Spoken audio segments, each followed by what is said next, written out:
Welcome back, everyone, to another episode of the Boiler Express podcast. Have a guest with us tonight, which we'll get into it here in just a second. Before we get into that, I want to give a quick shout out to our sponsors, Martin Vintage, awesome Purdue apparel. Go check them out. cbbanalytics.com. Great website for all your stats and numbers. We know we love those over here. CincyBlitzboards.com, Purdue owned business. Go get your Blitzboards there. Check those guys out. Some pretty cool stuff. And with us tonight, we have Burke from Often Daunted. Burke, if you'd like to introduce yourself and talk about where our guests can find you, and then we'll get into some ball. Yeah, Burke White, host of the Often Daunted podcast. For those of you out of the know, that's a play on of the Indiana fight song, never daunted, we cannot falter. Unfortunately, this program has been very often daunted in the recent history. And you can find me anywhere across socials at Often Daunted, but I have a feeling a lot of your fan base is going to hate it. I mean, who knows? I love listening to all Big Ten podcasts and knowing what's going on across the Big Ten. But we're happy to have you on today to talk about this upcoming Purdue Indiana game. Burke and I have done some collaboration in the past, and he was great to work with. So really excited to have him on here tonight and talk about this upcoming game. But before we get into the game, let's talk about Indiana's recent win over Ohio State. We were talking about it just a second ago. But in my opinion, it was a really impressive win. To be down, I think it was 16 was the total deficit at one point. And then to just grind your way back in there. Galloway had a big game. Was it Renew, the other player that had a really big game scoring wise? Yep, 25. I mean, and to do it without Xavier Johnson. I know what's the injury status of Malik Renew? He's not 100% still, is he? He had a ankle issue, I think 2 games prior. He's not 100%, I'd say, but I mean 85% Malik Renew. If he's doing that, I'll take it every time. This kid's the step this guy has taken this sophomore season is just incredible. It really is, and he took over that game. We saw Trey Galloway step up, but what did you see from the Indiana squad in that game that has you encouraged right now? And just as a whole, what are some things that you can take away from that game that you think they can carry into Mackey on Saturday? Well, I mean, we saw a glimpse of a potential comeback in Assembly Hall. Don't say we didn't, Purdue fans. Don't say we didn't.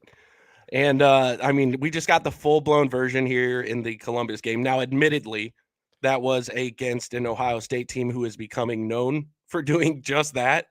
So got to take that with a grain of salt. But, I mean, just a game like that can do wonders for confidence. And this Indiana team, it's cliche. It's some of the data crunchers. I mean, no offense to the stat guy right here I'm talking to. But they can say this effort and confidence, all that it isn't calculable. It isn't tangible. Man, it is real. It is real. And I completely agree. Yeah. As a data numbers guy, there is a certain unquantifiable aspect of sports that the human factor that you can never account for. Totally support that. Yeah. And it just plays into all the just body language talk that everybody's had about this Indiana team all season. The body language is down. Man, the games like this, I hope to God can do wonders for this program that desperately needs to get right. Now, am I saying we're going to beat Purdue and get all right all at once? No, not by any means. But this game was definitely something to build on. This Trey Galloway performance, they are few and far between. But, man, we utilized every bit of it to squeak that one out. And so looking here, he was 8 for 15 from the floor. 10 for 15 at the line. I'm talking about Malik Renew here. I think the 10 for 15 at the line is probably the most impressive thing, to shoot over 50% from the floor and then go, 66% at the line. I mean, to one guy shooting 15 free throws, that's something Purdue fans know a little bit about. Yeah. But his jump from freshman to sophomore is definitely not something that I expected. How could you kind of give me your thoughts on Mbako in terms of, before the season? I feel like he was, I don't want to say overhyped, but I feel like he had unfair expectations, let's say. I know your expectations were a little bit different, but how have you seen him progress so far this season? It's defensively, it is night and day. When he stepped foot on campus, those first non-conference games, defensively he was unplayable. We knew the offense would come eventually. He is a vibe shooter. He is a I'm feeling myself. It's time to go get a shot guy. And it's just about getting him the opportunities, getting him in rhythm. And we saw it at the beginning of the game in Assembly Hall. You saw McKenzie getting into that rhythm. Unfortunately, Mike Woodson did what he has been doing over the course of the season and fouling his own guys out. Like 2 fouls against Purdue. You're such an underdog. You got to let it ride, especially when he's the only guy doing anything offensively. So, I mean, what his expectations for the season may have been unfair, but honestly, the game he's bringing right now, he's living up to it. It took a while to get here, but we're here.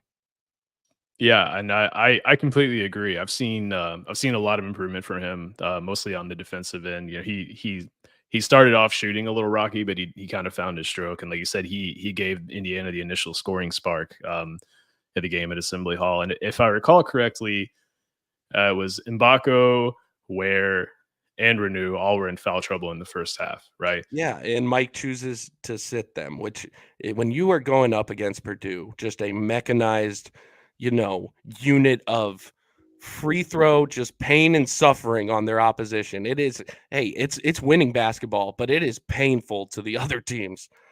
And just you need to roll the dice.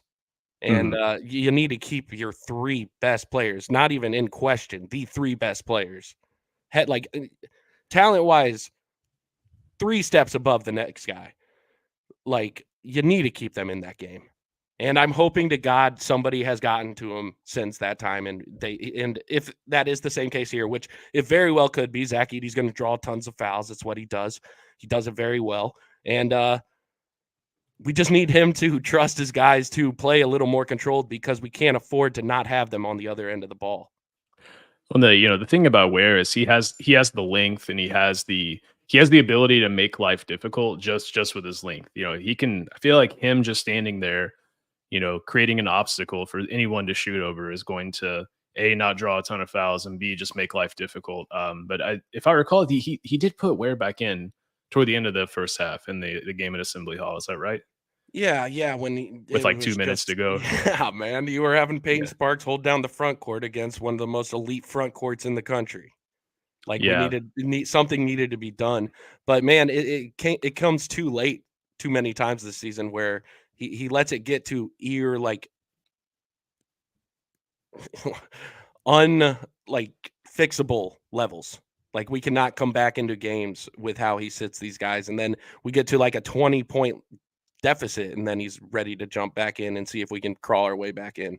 So It's so it's frustrating. the hole gets too deep before a drastic change is made. Is that fair Yeah, to say? exactly. Okay. Yeah, sorry. Yeah. That was No, a I'm little with you. roundabout way to say that, Yeah, yeah. yeah, I'm with you here. Yeah. Um, well, in the first game, we didn't Purdue wasn't playing the majority of the game against Renew, against Mbako, and against Ware. And that's honestly what has me a little bit nervous. I mean, first of all, this is a rivalry game. This is a game that guys are going to get hyped up for. Mhm. This is a game where trends and stats and everything just kind of goes out the window. These are one Um, games that you can be remembered forever for. yeah, yeah, and especially Like the guys, like I think of someone like Ware, for example, uh 99% chance he's not back next season. I think that's a fair assessment, yeah, given that he's yeah. a projected top 10 pick last I saw. So like why not do something big against your rival, right? I mean, and I know the Purdue coaching staff tells their players, especially the transfers, you want to be remembered forever, do something in this game. So I know the Indiana staff is doing that, but Purdue was playing against a second unit almost the entire game, and so I can kind of see this game just ending a little bit differently. And I know the line right now is Purdue by 20. Last I checked, um, which seems extreme in my opinion. However, We we did saw have a it. live show last night. We had a ton of comments, people saying it should be 30, it should be 27 at least. Um, I'm not saying I think Purdue loses. I'm saying I think it's a closer game than that. But Burke, what are your thoughts? My thoughts are I really, really wish a sophomore Jalen Hood Shafino was taking the floor in Mackey. Really hope that was the case, but it is just a case of yeah, man, it's the Purdue Indiana game. Anybody can seize that spotlight, and Mackenzie Mbako, if he gets some more minutes, man, like Jalen Hood-Schifino last season, he had some games where he would go like 1-15, just abysmal numbers. But he took every shot like the next one was going in. He would miss 7, and he in his head the 8th is just money. And Mackenzie has a lot of that same like mental makeup, and man, it's going to take a heroic performance. I just don't see how you can mechanically contend with Purdue right now. And gosh, I remember that Jalen Hood-Schifino performance because he was taking the shots that Purdue wanted him to take. It's like, hey, you want to take pull-ups at the free throw line? Go for it. And you know what? They just kept going in. Yeah, looking back at it, Indiana being just the worst shot selecting team in the country, it honestly might have all been building up to that moment for Jalen Hood-Schifino to sink those, because he had been taking those all season long. And I'm probably going to sound arrogant here, but I feel like that game probably did a little bit for his draft stock too. Because those are the shots you got to hit at the next level. But Purdue actually had to change the whole country was watching it, man. Yeah, it was just both programs in great positions. It's the best game there is. Yeah, so I didn't ask you about this before, but I know there's a lot of I'll say split opinions on Mike Woodson. What are your thoughts? I feel like he's done a really good job, and that people need to relax a little bit. But what are your thoughts in terms of just his overall coaching? Do you feel like he's just still needs a little bit more time? I mean, obviously, I think Indiana's at 14-9 right now. Not necessarily the start that you or probably the majority of the fan base were thinking or expecting for this season, but just on the season as a whole, and how do you feel like Woodson's done so far? I wish we were in a better position. I don't want to speak ill of Mike Woodson.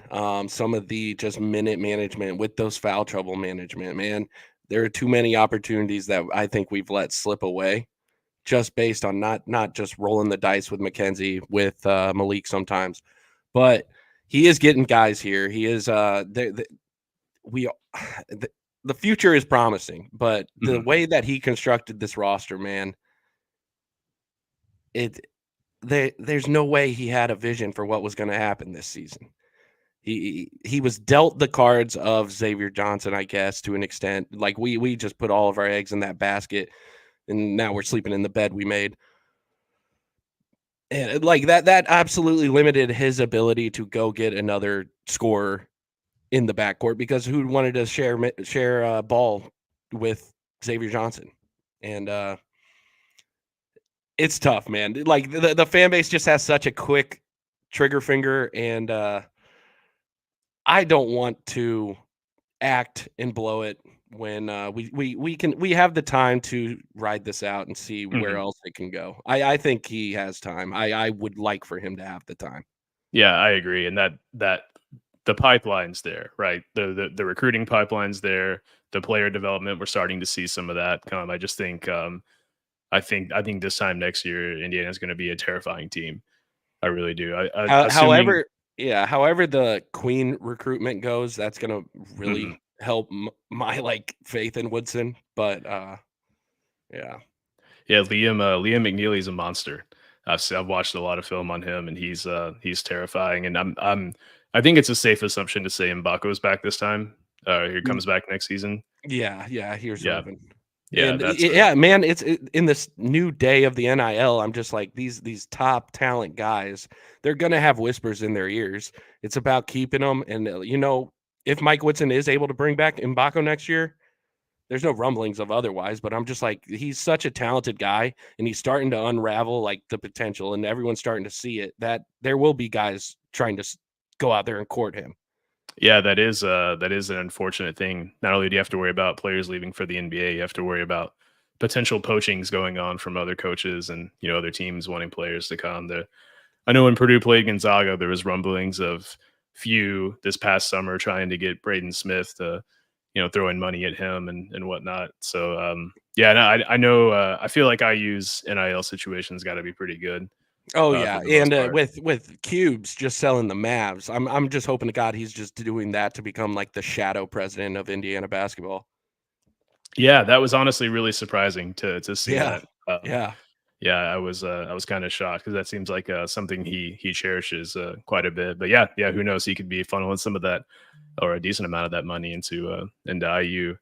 Oh yeah. Um, so what does a path to an IU win look like? And this is something we talked about last night. And I was asked that question. It's like, well, you know, Frank, if you're not sure Purdue pulls out the win, like how does IU win? But I just said, you know, like we didn't see a ton of Ware, we didn't see a ton of Mbaka, we didn't see a ton of Renew. You know, those three guys collectively, as you said, probably the three best players. I mean, we've seen Galloway be a wild card this season. You know, he can go off for 25 or he can go stone cold.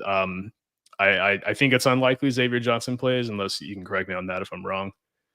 Yeah, no, I don't think he's playing. But I feel like There really hasn't been firm word on anything regarding him yet. It's bizarre. he just had such an odd season. I can't help but feel like he's got something outside of basketball going on. I just feel for the guy, you know. Yeah, yeah, it's There's tough. It's tough how it's coming down to the wire here. the frustration and the anger he's kind of exhibited. I mean, that seems to transcend basketball. But you know, Gabe Cupps played well. He hit a couple big shots in the minutes that without Xavier Johnson, you know, in the first game. But in your mind, what would it take to get a win in Mackey this Saturday? Um, Mike Woodson is just letting Kalel rip the three. Kalel shoots the ball incredibly from three. If he's having to hold the Purdue front court honest, pull him out there, and I think he could take Zach on the dribble if Zach is even inclined to get out there at all. Because honestly, if he's not sinking it, if Indiana's not making their shots, Zach can park his ass in the paint and just limit anything that Indiana can really throw at him. And Um, it's interesting because that's what we saw against Wisconsin. He was kind of playing that center field. yeah, And you know, yeah. Wisconsin had five guys on the floor that could shoot too, which I thought was really interesting. That they were just kind of daring Wall or Crowell to take threes, and neither one of them really did in that game. Looking at Yeah, Khalil Ware, do you know what his 3-point percentage is? It's pretty good, I especially I for a big I guy. think it's incredibly high because he takes probably 2 a game, and he's making at least one of those. Like, Okay, it's pretty impressive the way he's able to shoot, and it's just impressive how quickly he's just made up his mind. He gets it off quick, man, and, it's gonna take Khalil Ware sinking that shot. See, I don't know if it's Khalil or Khalil. I've heard it pronounced both ways. I Yeah. once heard an interview where he pronounced it both ways, Oh, okay. That and makes it far more confusing. Then. yeah, it's crazy. Yeah. And yeah, we're gonna need that. We're gonna need Mbako to find just every tool in his bag. Like we're gonna have to have him just explode onto the scene with just So a. This would so be a game Ware's at that he would explode onto 43% the from scene. three. 43% from three this season, and in the last 5 games, 50%. So he's been shooting the ball well. And Yeah, then looks like, yeah, he's averaging 1.6 per game. So yeah, I'm pretty much in and line with what you said. more on Ware. Just he needs to utilize his spring, man. It looked like in that last game, he isn't gonna beat Zach with the muscle. He isn't gonna beat him playing just post ball. He needs to jump. He needs to Mhm. utilize his athleticism. That is objectively superior than Zach Edey. Yeah. Like that is what he has on him, and you need to use the only tool you got on him. Yeah, I will not dispute that at all, that he is he's much more athletic than he is for sure. Yeah, yeah, I think Gidi's got the size and the Oh, he strength, has, but yeah, yeah, and yeah, the Ware has the intangibles. bounce. Yeah, Ware has the bounce. Yeah. As speaking of, at the very end of the Ohio State game, it looked like he tweaked his ankle. Is everything good with him as far as you know? Yeah, man, I think that was just a goofy step. Who amongst us hasn't taken a goofy step? Yeah, I mean, and when I was watching that game without sound, and I was like, surely It there was a looked foul bad. or It something there. looked Yeah, bad. Like, yeah, you know, and when those guys go down without any contact, that's usually the worst case. But no, he yeah, got back up, got back in the game. All seemed well. I couldn't help but wonder if he just missed that layup in transition and just like, oh, I got hurt, you know, Oh because my god, that's not dude! the But shot the way anyone this wants to miss. the way this season has been going, I was like, of course, this is how this game ends. Just somehow he misses that just breakaway layup, and they get 2 points somehow to win this game. So I always like to ask this question, but what is an outsider's perspective of Purdue look like these days? Because a lot of us feel like we're the most hated team. It seems like everyone seems to think so negatively, not only of Purdue, but even more of Zach Edey. It seems like he's like the most hated player sometimes. But what's an external opinion look like these days? Because I'm my world's very Purdue centric, and I always love to ask this question just to get a feel for like how do other people view the Purdue program right now? Man, I don't know if it's the color scheme or whatever. You guys, the lighting in Mackey, It's pretty it's bright. I would say right now, Purdue, I would say they are oppressive. Like impressive and oppressive. The support around this fan base is at an all-time high. But man, they can be nasty. They can be amongst the nastiest in the Big Ten. I mean, that speaks volumes to a pride in a program because, of course, you're going to have the crazies. For every 100 normal, you're going to have another crazy. And Yeah. glad to see that Purdue is just gaining more and more. It's going to mean great rivalry matchups to come, and yeah, rising So, tide lifts all boats. and so are you saying our fans are crazy? Is that Uh, I or just mean, the ones that go player? after. I guess whenever I'm never like intermixed with a Purdue fan, and it's like a Mhm. good time, really. You know what I mean? Interesting. Okay. Not. Yeah. I mean, other than you guys like talking Yeah. ball, Yeah. but I Yeah. just mean like if somebody's coming at me, it's them coming at me. Yeah, yeah, that's good to know. Because I'm on the receiving end of that from other fan bases. No, Yeah. my little brother is a senior there right now, so Oh, I mean, awesome. Yeah, that's right. I do have a little just man, it's so bittersweet with Purdue sometimes in my own head because I just want him to have the time of his life. Because man, when basketball's going good, like campus is just alive. It's so much Yeah, better. it Yeah. is. Yeah, I'll never forget when Purdue beat Iowa. In the last year with Ivy, the first ever #1 ranking game. Purdue was #2, #1 had lost, and basically it was like beat Iowa and you're guaranteed #1. And walking out of the stadium and just, I mean, it was like a massive party all over campus, Yeah, and it's that was incredible. my wife's first game in Mackey, their first actual home game, so she got to see the party atmosphere after. It was pretty cool.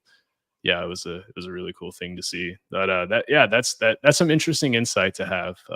Because it just seems like this year, no disrespect to our Illinois friends, the Illinois fans have just seemed to be really, really combative this season, I will in my say experience. what I do give credit to the Purdue fans is they have receipts far more often than an Illinois fan. Oh yeah, They'll come with the numbers. They'll come with the facts far more often. yeah. I guess I just feel like we've been attacked so much that we just bookmark a bunch of tweets and say, here, look here, yeah, Yeah, yeah. yeah. That's some good insight to have. Why are you asking me questions like that, trying to get me I'm murdered on your show? no, I'm not. I'm just I love to know. No one's gonna murder me. I promise. No, of It's gonna be course. good. Yeah. I'm just I'm just curious what but but of the team and the players, like obviously Zach Edey gets the national recognition. What's the outside perspective of the rest of the team? Is it Zach Edey and four other no names? Or I mean, like a lot of people say, like, well, Purdue would be terrible without Zach Edey. I don't necessarily believe that. We saw Purdue go on a pretty decent run against Illinois when he got in foul trouble. But how do people view the backcourt? I guess let's start there. I mean, shooting translates. Shooting always results positive, and Purdue can shoot the hell out of the ball in the backcourt. Braden Smith, I an honest Indiana fan would tell you he should have been on that Kuzi list. An honest Indiana fan would tell you he is one of the better Big Ten point guards, if not he is a great point guard. He is. But I honestly feel like the right defender really presents some serious problems for him.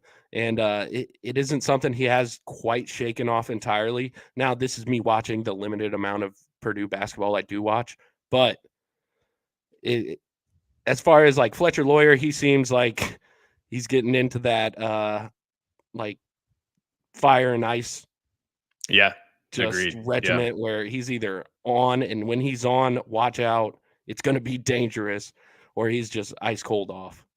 yeah, yeah. It's very, very up and down for him. That's a very very good assessment. And yeah, we have seen Braden struggle against the really physical and aggressive defenders this season. I think that his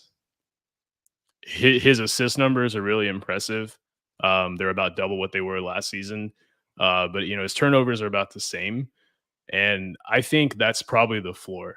And honestly, I'm okay with that. I'm okay with him throwing crazy passes and stuff because more often than not, it's going to go for an assist and a turnover. And I just think that that we'll have to. That might I'll just be say something we live with. about Braden. Just I think if I had a bet on any one guy to get a triple double in college basketball any night, it would probably be Braden, and that speaks to him, but like the system around him as well.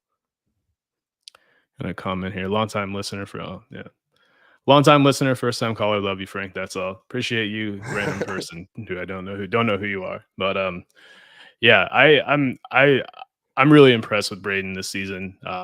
I think that he has a bright future. I mean, and to flip it back to IU for a second, I'm really impressed with Gabe Cupps in the minutes we've seen him.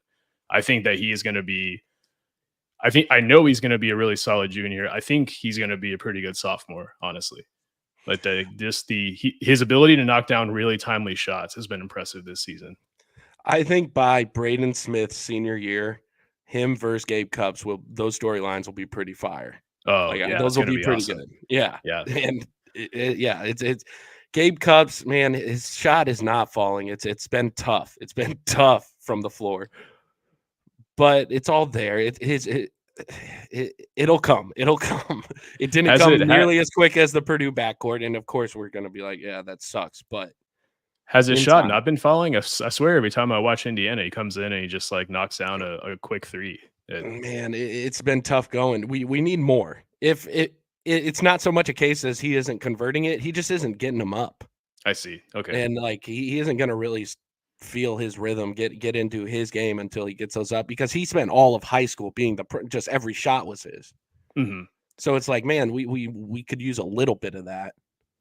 Well, you talked about the flash of a comeback that we saw in Assembly Hall, and I feel like he was a big part of that. Oh yeah, no, his hands defensively, I really think that he's a pest. He's a gnat. And stuff like that, I think, could potentially give Braden Smith some problems, but we're going to need a big game from him defensively for sure in this one. Yeah. Have you ever been to a game at Assembly Hall by chance? Oh, yeah. No, sorry, not Assembly Hall, Mackey Arena. No, I haven't. Yeah, I've been to a game at Assembly Hall. That's what I was just thinking about. Yeah. Any plans to? Oh yeah, I was trying to make it down. Just this might be being my brother's last year on campus. I really wanted to make it down there, but man, two kids under 2. It's getting crazy. Oh yeah. I imagine that's got to be tough. Yeah. Well, we'll wrap up here with a final. No, hey, yeah. On that. Sorry for interrupting. No, you've been to both. What'd you think about Assembly Hall? I thought so. I went into Assembly Hall with high expectations, and I don't want to say it didn't live up to expectations. I was in the balcony. And that's not something that doesn't help. That doesn't help. We don't have a balcony. Yeah. You can sit in the last row at Mackey, which I have many times, and it's still not a bad seat. So the view wasn't great. In terms of the atmosphere, so this was you'll remember this game, I'm sure, the Matt Harms game. It was the 45-43, like Matt Harms final tip-in game with Carson Edwards and Juwan Morgan. Yep. It was just a rock fight. But in terms of the atmosphere, it was pretty good. It was pretty rowdy. There were quite a few Purdue fans around us, so I feel like I wasn't fully, immersed in everything. But yeah, I would give it. I mean, I'm going to sound like a homer, but if Mackey's a 10, I'm going to give Assembly Hall like an 8.5. I would say. Okay, is a good. And I've been to. I live in Kentucky, so I've been to games at Louisville and both at and University of Kentucky, and they're just like miles away, like 3 out of 10 in terms of atmosphere. So yeah, it was a good time. It was I enjoyed it. I didn't know how people would act. Everyone was nice and cordial though, with a few comments on the way out, but everybody was good. Hey, that's all you can ask for. Just it was fun. That doesn't make you guys look like a bunch of assholes. Yeah, we did get flipped off as we were parking, but yeah, that's about it. Yeah, we were flying Purdue flags on the vehicle we Well, were why are in. you doing But that in Bloomington now? yeah, that probably wasn't the best idea, but yeah, No. it was a good time. I was happy to get to go. Uh, So we can do margin of victory or final score or a combination of the two. But I'll let you start. What do you think for score or margin of victory this Saturday?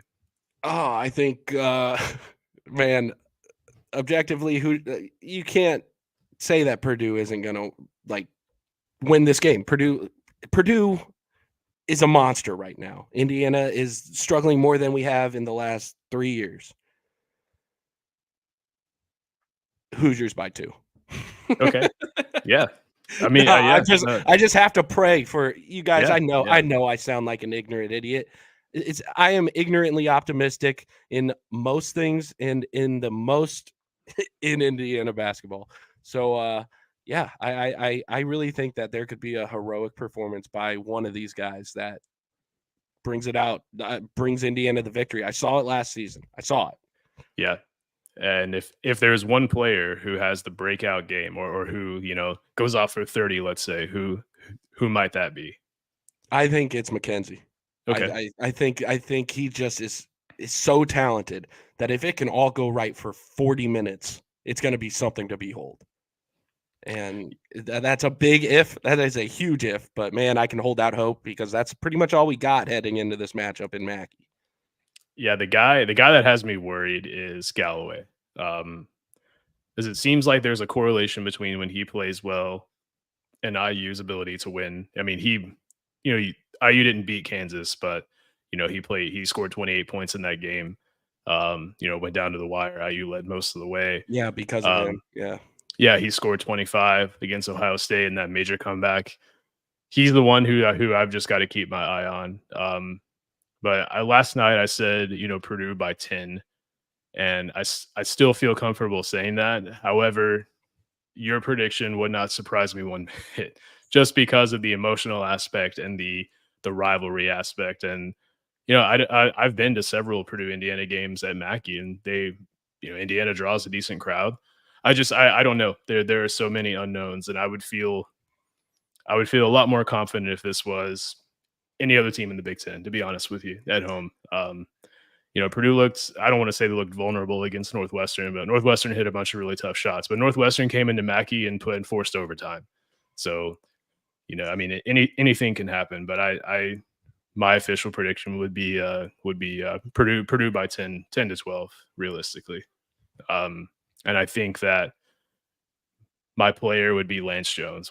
He's just going to continue doing his thing that he's been doing lately and being that guy that takes over the game when we need him to. Lance Jones, man, he's been doing so well that you have other fan bases being like, you just got here, man. Like you aren't Purdue basketball. Like he has been just welcomed by that fan base. You can see it from the outside. But you're like, man, you just got here. Purdue basketball is forged over years of just ugly beat, like just slow basketball. That's just the Hoosier perspective. But yeah, he's been an awesome. I'll call it a surprise. I think the coaching staff didn't even expect that he would start. They thought he'd be a 10, 12 minute per game guy off the bench, come in when you need defense type of player. But he's been really good, especially lately. I mean, he's been doing his thing, but we saw like against Rutgers, for example, he only had four points, but he had 10 rebounds and 5 steals. And all of his steals came like right as Rutgers was making a push to get back into the game. He would get a steal and just take it down, run some offense, and it just the timeliness of the plays is pretty cool to see. But yeah, that's my I think him knowing there's only 9 games left this season, and this is only a season with Purdue, so I think that emotional aspect will lead him to do something pretty cool. But I'm pumped. I'm super excited for this game. I haven't been this excited for a game. Probably since Arizona, honestly. So I'm really pumped for this one. How you feeling, Burke? I'm might not be as pumped just based on our road here, but dude, it's Indiana Purdue. How do you not get up for it? Yeah, absolutely. It's the best. It's the best, man. Absolutely. Well, if there's nothing else, we'll go ahead and wrap up. Do want to thank everyone for tuning in. again, be sure to check out Often Daunted. You're on Twitter. He does really cool graphics. It's one thing I got to give you props for, man. Are those graphics that you put out? Yeah, thanks, Really, man. really good stuff. I know a Thanks. lot of time goes into that. A lot of cool stats and little fun nuggets about the team and stuff before. You're being Yeah. too nice right now, but No, thanks. it's good stuff. But thank you so much for coming on, man. We really appreciate it, and let's hope for a really entertaining game this Saturday. Absolutely, man. Hey, go Hoosiers. We'll let you say that. Yeah. All right. Thanks, everyone.